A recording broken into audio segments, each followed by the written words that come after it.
Bismillahirrahmanirrahim. Alhamdulillahi Rabbil Alamin.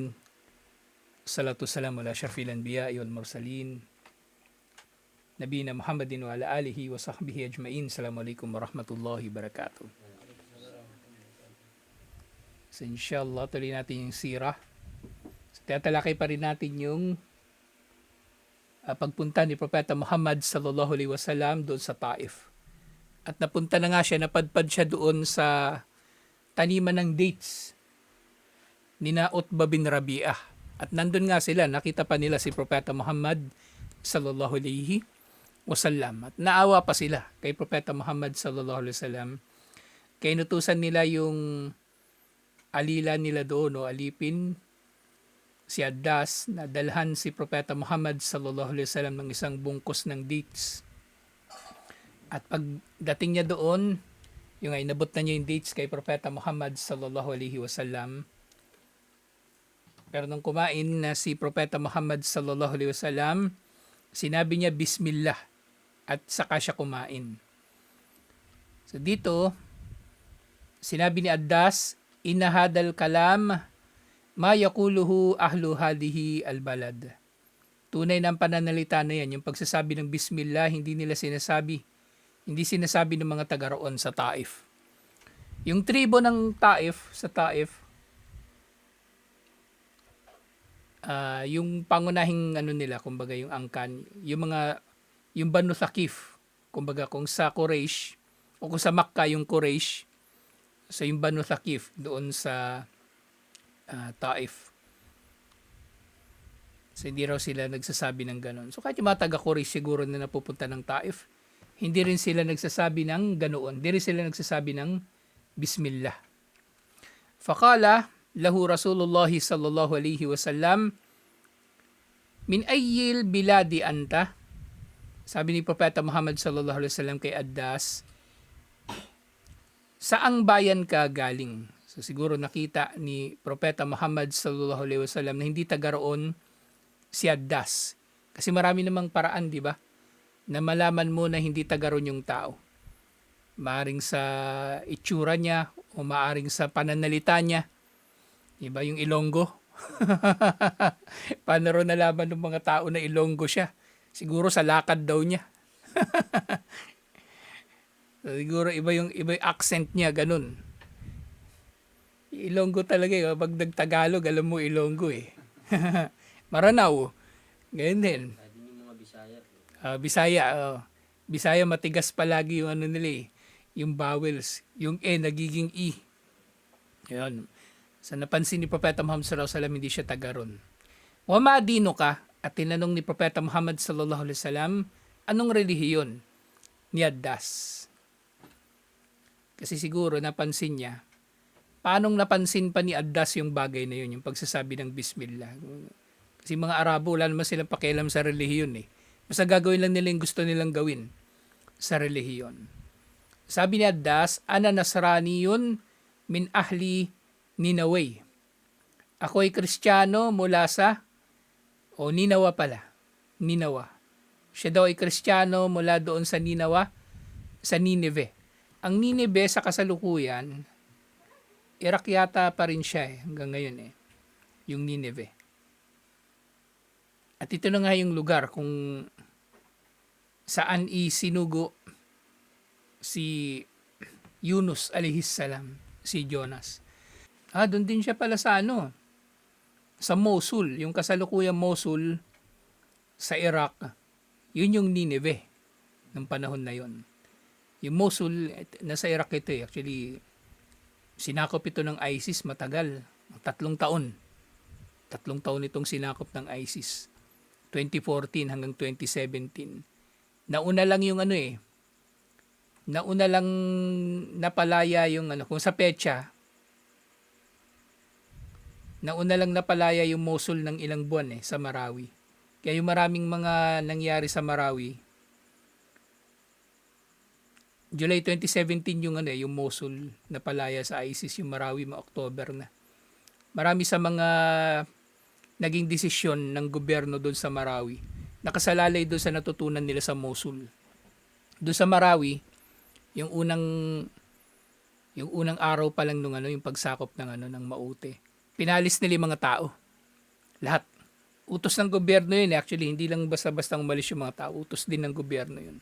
Kasi pag maiwan sila doon, matutulad sila doon sa Mosul na inalipin ng ISIS. Ginawang human shield, kumbaga. Hostage. Yung iba, inasawa pa nila. Inasawa. May mga nangyari din ganun sa Marawi. Pero doon sa Mosul, mas marami kasi maraming naiwan hindi talaga sila umalis Kaya maganda yung nangyari doon sa Marawi na umalis agad sila. Doon sa Marawi. Napasimple yung pagpapaalis doon sa ISIS. So galing daw siya ng Ninawa at sabi ni Propeta Muhammad sallallahu alaihi wasallam, min karyatir rajulis saleh Yunus bin Matta. So sabi niya, nagmula ka sa bayan ng mabuting tao na si Yunus bin Matta. So tinutukoy niya nga dito si Yunus, si Propeta Yunus, yung kinain ng isda. Kinain ng isda. Qala lahu, wa ma yudrika ma Yunus bin Matta? Sabi ni Addas, so siguro nagtataka rin siya dito, paano mong nalaman ang tungkol kay Yunus? Kasi di ba yung mga Arabo, obserbahan ni Addas yung mga Arabo, di ba? Wala naman sila sigurong alam dito. Pero bakit itong tao na ito, na hinahabol ng mga tao, tapos nagtago doon sa likod ng pader nila, inabutan pa niya ng pagkain, paano niyang nakikilala si Yunus bin Matta? So sabi ni Propeta Muhammad sallallahu alaihi wasallam, "Dhaka akhi." Yaon, si Yunus yung tinutukoy niya, yun ay kapatid ko, siya ay kapatid ko. Kana nabiyan wa ana nabiyun. Si Yunus ay propeta at ako ay propeta rin. Si Yunus ay propeta at ako ay propeta rin. Faakaba addas ala ra'si Rasulillahi sallallahu alaihi wasallama yadayhi wa rijlayhi yukabbiluha. So, kumbaga, namangha si Addas doon sa sinabi na yun ni Propeta Muhammad sallallahu alaihi wasallam. Kaya hinalikan ni Addas, hinalikan niya yung kamay ni Propeta Muhammad sallallahu alaihi wasallam, pati yung paa. Bilang bilang paggalang, hindi naman bilang pagsamba. Faqala ibn Rabi'a wa ahaduhuma lil akhar, ama gulamaka faqad afsadahu alik. So yung pag-uusap na yun ni Addas at ni Propeta Muhammad sallallahu alaihi wasallam,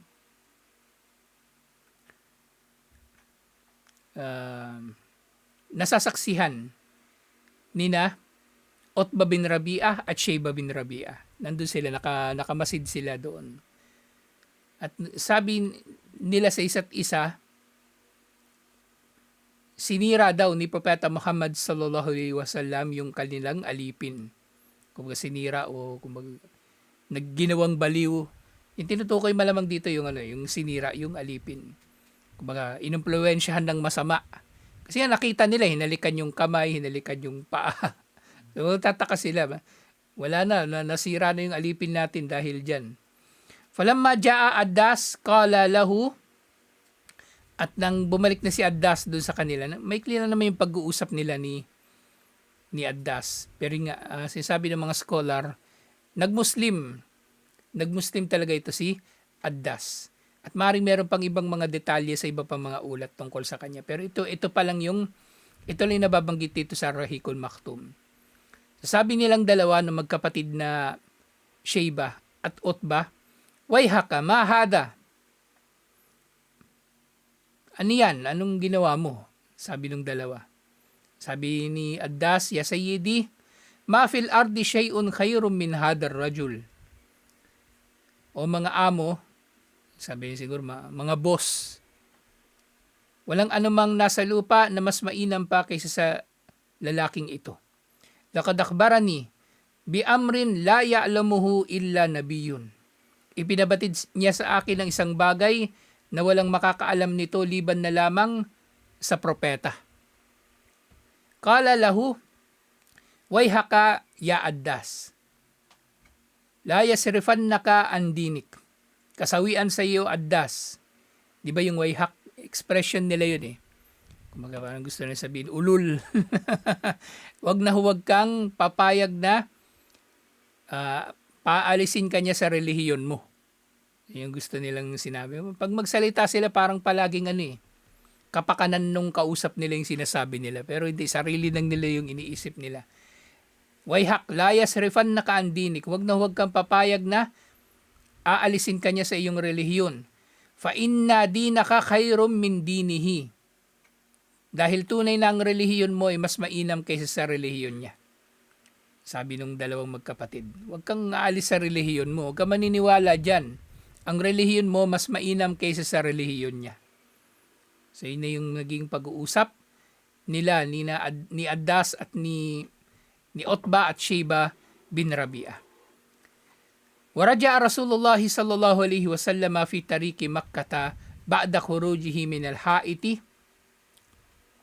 kaiban mahzunan kasirul kalb. So pagtapos ng pag-uusap nila ni Addas, bumalik na si Propeta Muhammad sallallahu alaihi wasallam doon sa tarik, yung kalsada papuntang Makkah, pabalik ng Makkah. Matapos siya lumabas doon sa pader ni Utbah at Shayba, na siya raw ay kumbaga nababagabag, malungkot, kumbaga kasirul kalb, broken hearted siya. Nabigo talaga siya doon sa Taif. Nabigo talaga siya. Hindi niya nakamit yung gusto niyang makamit. Na doon nga sa Taif, yung ay layunin niya. Kung layunin niya doon sa Madina, yun sana yung plano niya doon sa Taif. Ito kung nagkataon pala, no? Kung nagmuslim yung mga taga-Taif, nasa Taif ang Masjid an-Nabawi. Doon tayo pupunta kapag yung ziyara yung tawag doon sa Masjid an-Nabawi. Doon tayo pupunta, hindi sa Yathrib, hindi sa Madina. Pero nga, may plano si Allah. Falamma balaga qarnal manazil, ba'athallahu ilayhi Jibril wa ma'ahu malakul jibal. Nang nakarating na raw siya doon sa qarnal manazil, itong qarnal manazil, ito mismo yung mikat. Yung tinitigilan natin kapag lahat ng galing ng Riyadh o iba pang lugar, itong qarnal manazil, ito yung mikat nila. Dito sila titigil, dito magbibihis. Yung magsusot ng ihram, yung puting tela. Dito. Tapos pagkatapos mo mag-ihram, meron din dong masjid na sunna yung magsala pagkatapos mo mag-ihram doon. Yun yung qarnal manazil. So nung nandun daw siya, ipinadala ni Allah si Jibril alayhis salam kasama ang anghel ng kabundukan. Yasta'maruhu an yatbuka al-akhshabaini ala ahli Makkah. Naghihintay sila ng utos ni Propeta Muhammad sallallahu alaihi wasallam. O tinatanong nila kung gusto ba niya mag-utos na itabon sa mga taga Makkah yung Akhshabain. Ito yung dalawang bundok na naroon sa pagitan ng Makkah at ng Taif. Ngayon dito, yung mga taga Makkah yung gustong tabunan ng anghel ng kabundukan.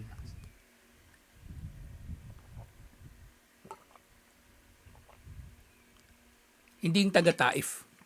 Kasi mas malaki yung atraso ng mga taga Makkah eh. Kumbaga sila naman yung pinagmulan nito eh. Yung kumbaga galit ng mga Taif kay Propeta Muhammad sallallahu alaihi wasallam. Doon din naman ang galing yun eh sa mga taga Makkah. So gusto niyang tabunan yung mga taga Makkah ng dalawang bundok. Waqad rawa al-Bukhari tafsil al-qissa. Iniulat ni Imam al-Bukhari ang karagdagang detalye sa kwento na ito. Mula kay Urwa bin Az-Zubair.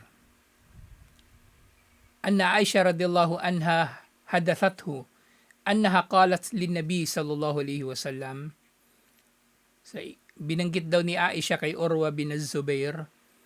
So si Aisha kapag meron siyang ganitong iniulat at iniulat ng sahaba mula sa kanya, kadalasan dito, yung ulat na yon, narinig nila sa lecture. Kasi nagle-lecture din si Aisha. Di ba yung nakwento ko nga sa inyo yung yung bahay nila? Ito yung Masjid an-Nabawi, yung loob. Yung bahay nila katabi ng masjid. So, meron diyang pinto. So, merong pinto si Propeta Muhammad sallallahu alaihi wasallam papasok doon sa bahay niya. Pero meron din siya pinto palabas. Yung mga badu, dito sila kumakatok. Kaya merong ayat doon suratul Hujurat na huwag nilang gagawin yun. Dito kayo kakatok sa masjid. Tapos dito kayo kakausapin ni Propeta Muhammad sallallahu alaihi wasallam. So habang nandoon siya sa loob ng bahay, pwede naman siya magsalita doon, tapos maririnig na siya ng mga sahaba doon sa labas. Tapos minsan pa nga si Abu Hurairah radhiyallahu anhu nag-uulat ng mga hadith o nagle-lecture. Kapag alam niyang nandoon si Aisha, tatanungin pa niya si Aisha kung meron pa siyang may daragdag. Meron pa siyang may daragdag. So marami sa mga hadith na nakarating mula kay Aisha, tapos dumaan sa mga sahaba sa ganoong paraan na na dumating sa formal na lecture o pag-aaral. Hindi yung hindi nakipagtsikahan, kumbaga. Formal na pag-aaral 'yun yung nangyari. Sabi ni Aisha kay Propeta Muhammad sallallahu alaihi wasallam, at yun nga si Aisha, marami nga siyang naiulat ng mga hadith. At maraming sa hadith na iniulat niya, kumbaga kakaiba siya lang ang nag-ulat. Kasi siya lang yung nakikipag-usap kay Propeta Muhammad sallallahu alaihi wasallam sa ganitong paraan. Matanong siya kasi yung napangasawa siya ni Propeta Muhammad sallallahu alaihi wasallam, bata pa siya.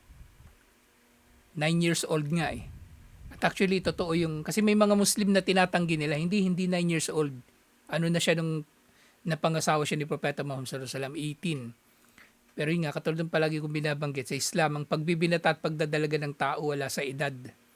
Nasa mga palatandaan, doon sa pagbabago sa kanilang katawan.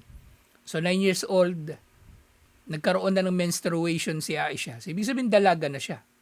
Pwede na siyang magkaanak at pwede na siyang magkaasawa. Kahit ano pang edad niya.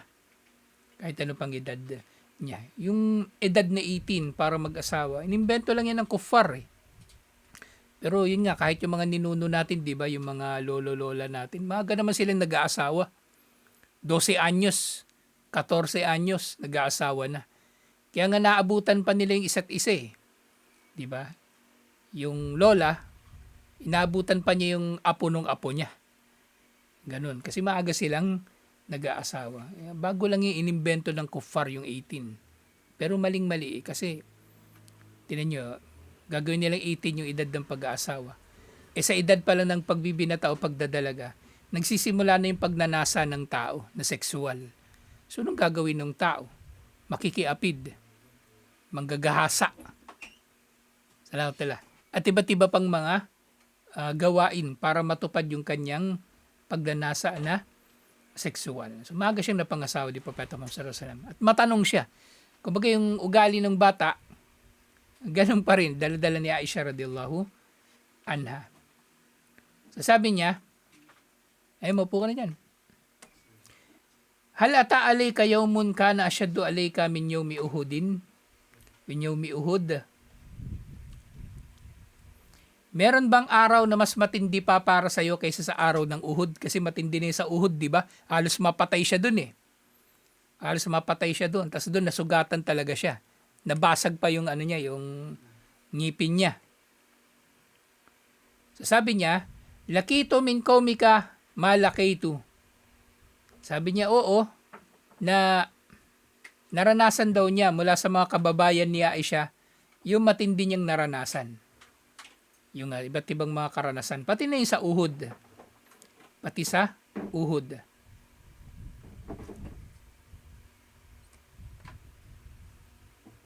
Wa kana asyaddu ma lakitu minhum yawmul aqabah. At ang pinakamatindi raw niyang naranasan mula sa Quraysh, yung araw ng Aqabah. At ang tinutukoy niya dito yung pagpunta nga niya ng Taif. Id aradtu nafsi ala ibnu Abdi Yalil bin Abdi Kilal. Falam yujibni ila ma aradtu. So doon daw sa pagpunta niya sa Taif, hindi ko alam bakit Tingnan ko, bakit tinawag niya itong Yawmul Aqaba?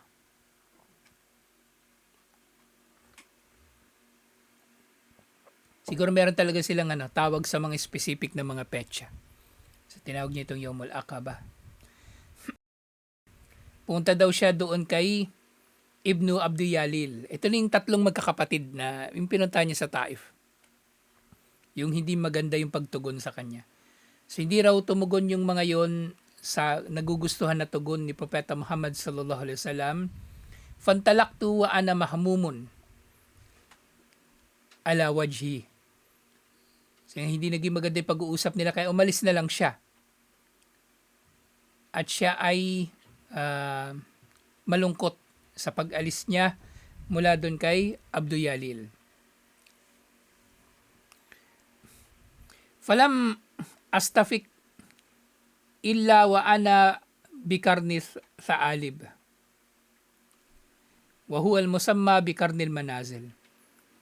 So, yun nga, habang naglalakad na siya palayo, so, konti nga lang daw yung nilakad niya. So, nakarating na siya ng karnos sa alib. Yung saalab, ano ito, yung fox, yung parang parang asong gubat.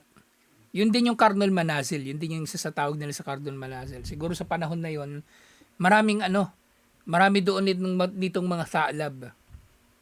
Kahit naman ngayon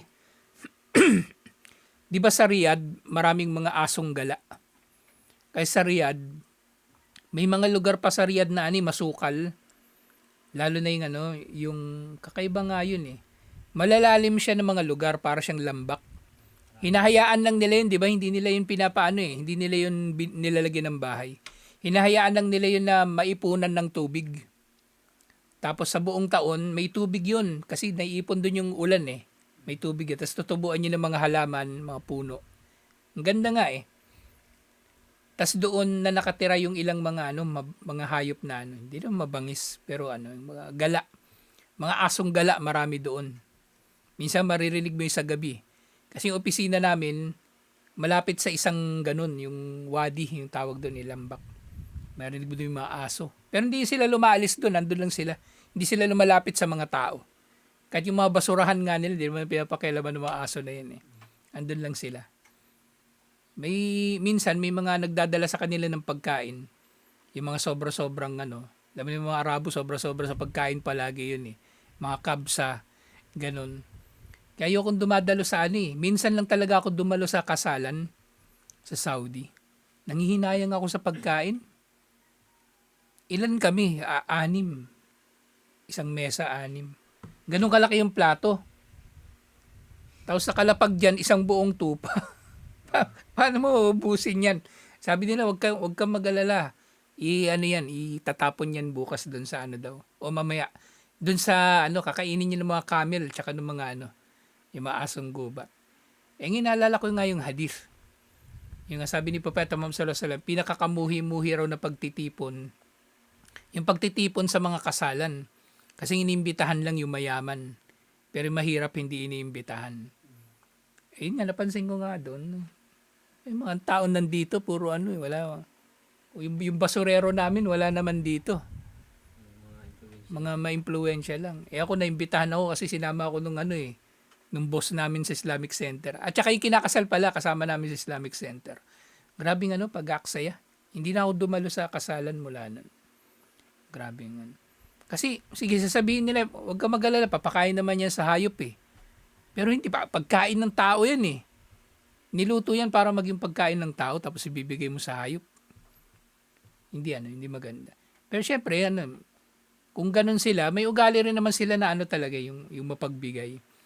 May bahay ng prinsipe doon sa, alam mo yung Umul Hamam, may isang prinsipe doon nakatira. Hindi, nakalimutan ko sinong pangalan nun. Araw-araw yun, meron siyang gate na malaki. Tapos meron yung maliit na na parang bintana. Tuwing pupunta ako doon sa Islamic Center ng Umul Hamam, pagtanghali, bago magduhur, nakikita ko yung mga tao nakapila doon, mga Pakistani. Mga foreigner, Pakistani, Bengali. Ando sila nakapila. Tinanong ko yung anong meron dyan? Yung prinsipe namimigay ng pagkain. Nung nakita ko na isang plastic, yung plastic labo na yung nilalagyan talaga ng pagkain, nilalagyan ng lomi, ganun pansit. May kanin, tas may ulam. Nakita ko yung ulam, maganda nga yung ulam nila, hindi basta-basta, talagang yung maganda yung pagkakaluto. Tas marami-rami naman yung karne din. Baka pag inulam mo yun, kulang pa yung kanin na kasama nun eh. Mapaparami ka ng kain eh. Araw-araw yun. Ginagawa ng prinsipe. Din yung mga Arabo, may kita kang kumbaga kapintas-pintas sa kanila. Pero may kita ka rin talaga na din, kumbaga kabutihan nila. Para sa usapin ng Palestine, di ba laging pinipintasan yung Saudi Arabia? Saudi Arabia walang ginagawa. Buti pa yung yung Hamas daw nakikipaggera. Hindi masusolusyonan ng gera yung yung usapin sa Palestine. Hindi ganun kasimple. Hindi ganun kasimple. Iniwasan nila na lumaki yung gera kasi kung sige, magdedeklara ng gera basta-basta yung Saudi sa Israel. Sasalakayin nila. Di makakalaban na naman nila ngayon yung Amerika. Hawak sila sa leeg ng Amerika kung malaki ang impluwensya ng Amerika. Yun, kapintasan yun, di ba? Sige, sabihin natin kapintasan. Pero wag din natin kakalimutan. Ang pinakamalaki pa rin na tulong na pinansyal sa Palestine, Saudi Arabia pa rin, sa lahat ng bansang Arabo. Sa lahat ng bansang Arabo. Turkey, maingay lang yan. Turkey, lagi niyang pinagbabantaan yung Israel. Pero kailan ba sinalakay ng Turkey, Israel? O pa man, mga, kumbaga sa magnitude, laki ng tulong. Saudi Arabia pa rin yung nangunguna. So, ganun yung yung ugali ng mga Arabo. Ganun yung ugali ng mga Arabo. So, doon sa Wadi, balikan natin yung Wadi. Pag napupunta ka sa ibang mga lugar, mapapaisip ka talaga sa lalo na sa yung mga bagay-bagay. So, nandun na raw siya sa Wadi. Yung Wadi, yung Karnal sa Alib. Farafa'tu ra'si faida'ana bi sahabatin kad adallatni. So, nandun daw siya, parang desperado na siya. Meron daw ulap na nakita niya nang inangat niya yung kanyang ulo. May ulap sa ibabaw niya. Fanadartu faida fiha Jibril. At nung nandun daw sa ulap si Jibril alayhis salam. Fanadani. At tinawag daw siya. Sinabi niya, Inna Allah qad sami'a qawla qaumika laka. Tunay na si Allah ay nakarinig sa sinasabi ng iyong mga kababayan tungkol sa iyo. O sinasabi ng iyong mga kababayan sa iyo. Wamaraddu alik, at hindi nga sila tumugon sa iyo. Kumaga hindi sila tumugon sa iyong da'wa. Waqad ba'athallahu ilayka malakal jibal lita'murahu bima syi'ta fihim. Kaya pinadala na ni Allah ang anghel ng kabundukan sa iyo upang utusan mo ito kung ano ang gusto mo sa kanila. Kumbaga ito na yung rest back. Andiyan yung rest back mo, utusan mo lang yan kung anong papagawa mo para makaganti ka. Fanadani malakul jibal, at tinawag na siya, kinausap na siya ng anghel ng kabundukan. Fasallama alayya, nagsalam daw yung anghel ng kabundukan. Thumma qala, ya Muhammad, dalika fama syi'ta, wa in syi'ta an atbika alayhim al-aksyabain ay lafa'altu. Sasabi ng anghel ng nung kabundukan. Kumbaga handang-handa na siya. Handang-handa na yung anghel ng kabundukan. Sasabi nga nung anghel ng kabundukan, o Muhammad sallallahu alaihi wasallam, yawn nga, tama yung sinabi ni Jibril alayhis salam. Gagawin ko talaga yun. Kung gugustuhin mo,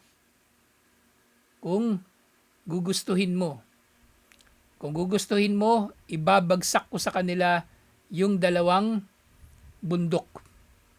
Yung nga yung Aksyabain. Yung Aksyabain, yun na nga yung nandoon sa malapit sa Makkah na dalawang bundok na malalaki.